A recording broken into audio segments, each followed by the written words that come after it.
Here are the ingredients.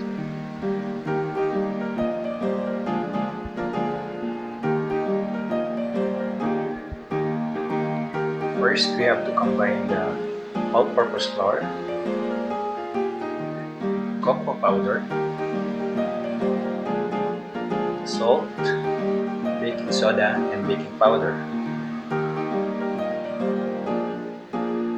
We have to sift it.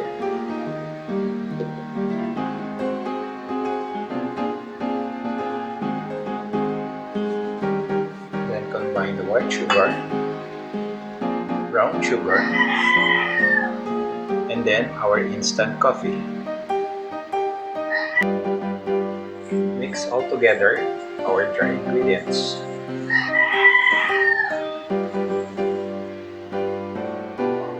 Then set it aside and we will do our wet ingredients.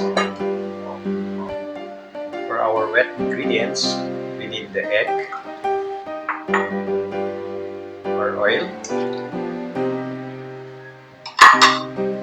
our vanilla, then we just mix it using our whisk.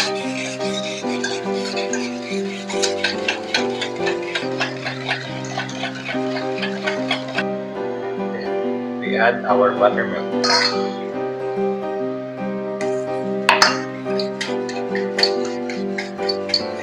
Continue mixing it before putting it into our dry ingredients. Then when it's ready, you can combine it with our dry ingredients.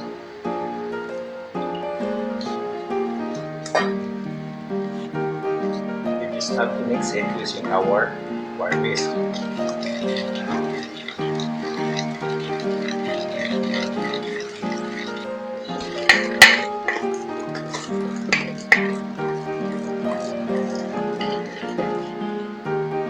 Once it is mixed already, you just have to put our hot coffee.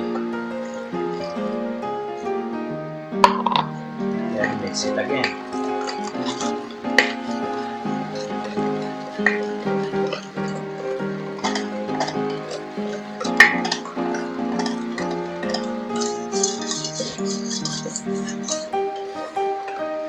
Then it's ready for our pan. Just divide it into our two 8-inch pan.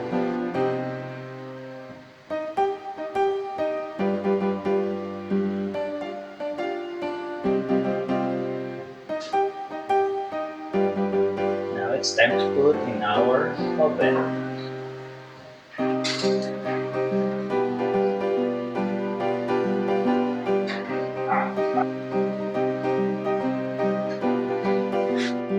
Under 175 degrees Celsius, it will set in at 25 to 30 minutes.